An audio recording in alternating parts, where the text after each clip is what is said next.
जिल्लानि बेन्दोंआव थानाय दाखिनामारि गामिनि सासे ड्राग्स डिलारखौ हमनानै पुलिसनो गथायनो हादों समाज सिबियारि जिसुआ समफ्रामारि आरो बिथांनि मावथिफारिया लोगोफोरा। मिथिनाय बादिब्ला बिथांखौ बङाइगाव जिल्लानिनो नौसाद आलीनि फिसाज्ला 25 बोसोर बैसोनि सलिमान आली मुङै मिथिनाय जायो।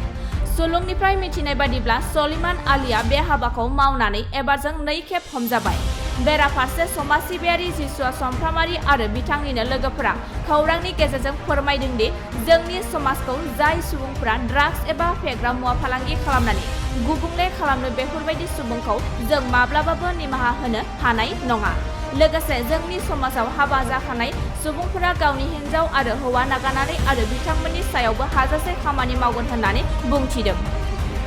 आजिखालि जोंनि बर' समाजाव होन बा जिखुनु जाथिनि गेजेरावनो होन गोबां दिनै जाग्रा मुवा लोंग्रा बेसाद आरो बिदिनो बायदिसिना ड्राग्स आरो गान्जा बेफोरबायदिनि बिसयै दिनै आङो मोनसे थांखि लानानै बा मोनसे बिसयखौ लानानै आं बुंगोन जे बिजनि आइनुदि ब्रिज बिनि खाथियाव सासे ड्राग्स बेफारि जाय डिलार बे डिलारखौ आं दिनै आंनि जि स्टाफनि सेंग्राफोर बेखौ लानानै आङो बे खामानिखौ मावनानै आं हमनो मोनदों। आरो बेजों लोगोसे बे ड्राग्सआव खमगैयाबो 10-12थासो थेमा जों मोनबाय। आरो बेखौ हमनायाव ओरैबायदि माने गावसोर गामिनि गोबां मानसिफ्रा दिनै जोंखौ एटेक खालामनो नागिरदोंमोन। खिन्थु अब्लाबो जों समाजखौ फोसाबनांगौ आरो रायजो राजानि खामानिखौ जों मोजां मावनांगौ साननानै जों दिनै बे खामानिखौ मावनाय जादों। आरो जि बुस्थुखौ जाय बिथाङा ड्राग्स बेफारि डिलार बे डिलारनि आखायाव जोङो 12-13थासो दिनै जोङो ड्राग्स थेमाखौ जों मोनदों। आरो दिनै आङो नुदों जोंनि बर' लाइमोन यां जेनेरेसन लेभेलनि गोबां सेंग्राफ्रा दिनै ड्राग्स जानानै गोबां माने बरबाद जालांबाय। आरो ड्राग्स बुस्थुआ मा जों बेखौ जों बयबो मिथियो। आरो बे ड्राग्सखौ जों जेब्लानाखि जोंनि यां जेनेरेसन लेभेलनि माखासे ड्राग्स जानाय गथ'फोरनि सेहेराफ्रा माबायदि जालांखो जों बयबो बुंनो रोङो। दिनै गोबां मानसिफ्रा ड्राग्स जानानै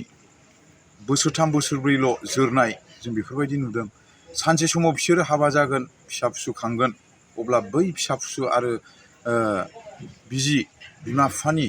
मोखांखौ दिनै मेगनाव मोदै खुगायाव खुदै खालामनानै बिसोर दुखु खस्थ' होयो। दा बिनि थाखायनो दिनै जोङो बर' समाजजों लोगोसे गासैबो जाथिफोरखौ जोङो फोसाबनांगौ आरो जि निसा बुस्थु बाहायनाय बे निसा बुस्थुनिफ्राय जों गोजान खालामनांगौ होननानै आङो बे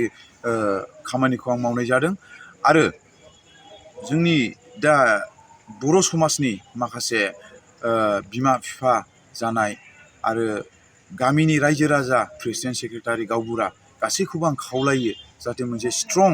जाहाथे बिदि खालामनानै गावबा गाव गामिखौ जाहाथे सेफ लाखिनानै जाहाथे बयबो मोजां आगानाव जों दिनै आवगायनो हायो। दिनै आंनि नुनायाव जायहा गैजायैनि गथ' बिसोरसो रासिन ड्राग्स बायदिसिना बेफोरबायदि निसा बुस्थुखौ बाहायनाय आं नुगासिनो दङ। खिन्थु दिनै बेफोरबायदिखौ होबथानांगौआ जों रायजो राजा आरो जों ज' मिलायनानै जुदि बे खामानिखौ जुदि जों मावोब्ला दिनै जोंनि बर' समाजाव मोजां जानो थाखाय बारा गोबाव सम नाङा होननानै आं सानो। दिनै जाय बिथांखौ जोङो डिलारखौ जों हमनो मोनदों बे हमनायाव जोङो पार्सनेलि जों हमाखै, खिन्थु जों गोबां प्रसासननि गेजेरजों जोङो खबर होनानै जों बे मानसिखौ जों हमनो मोनदों। आरो बिनि थ्रुयै गोबां लाइमोन दानि यां जेनेरेसन लेभेलनि उन्दै उन्दै गथ'फ्रा बिनाव लायगोन आरो सोरनावबा लायबावगोन, बियो बन्द' जागोन होननानै जों निस्सय जोंनि गोसोआव साननाय दं। साबैसेमोन बिसोरो जेनेबा? बिसोरो दंबावो होनदोंमोन, खिन्थु जोंबो गिनानै दस्रा जायगायाव जों हाबहैयाखिसै। मानो होनना बुङोब्ला दस्रा जायगा आरो दस्रा जाथि बिनि थाखायनो जों थाङाखिसै। आरो जों दा हमनो मोननाया सासे जों डिलारखौ हमनो मोनबाय आरो। जाय डिलारखौ नोंथांमोना हमबाय बे डिलारा माबायदि जायगाफ्राव साप्लाय होयो नोंथांमोननि? आंनि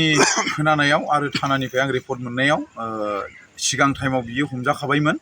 खिन्थु माखासे बुस्थुखौ माने फुल इनफरमेसन मायिनि थाखाय बेखौ हगारफिननाय जादों। खिन्थु जों दा बे मानसिखौ हमनानै माने जों मोनदों। आरो बे मानसिया माने जोंनि बर' लाइमोन जि जाखांफुनाय गथ' क्लास 8, 9, 10 मेट्रिक पास जानाय बेफोरबायदि गथ'नो गोबां साप्लाय होयो होननानै जों मोन्दों आरो बे साप्लाय होग्रा गथ'फोरखौ जोङो माने जाय गथ'फोरखौ जों हमदोंमोन बे गथ'फोरखौ जोङो गथ'फ्रा लाला खिन्थु बे मानसिया फाननो बा बाखिबाबो जों हरगोन फैसा नांलायलाया होननानै बे बुस्थुखौ बिसोर जासिहरदोंमोन खिन्थु बै गथ'फ्राखौ जों बुजायनानै मोजां माने खावलायनानै बा मोजां इन्ट्रडक्सन होनानै जों गथ'फोरनिफ्राय जोङो बे बुस्थुखौ लायनो होननानै जोङो जि एसे माने रां होनानै माने जों फुस्लायनानै बे बुस्थुखौ जोङो माने बेखौ जों हमनो मोन्दों आरो दा बेखौ बबे थानायाव लाबोनाय जादों दा बेखौ दा बे एरियाया नर्थ बङाइगाव गोग्लैयो आउटपस्ट बेवहाय जोङो इनफरमेसन अलरेडि जों होखादों आरो होनायनि गेजेरजों जोङो बे मानसिखौ हमनो मोननानै स्पटनिफ्राय लाबोनानै जोङो बे मा जायगामोन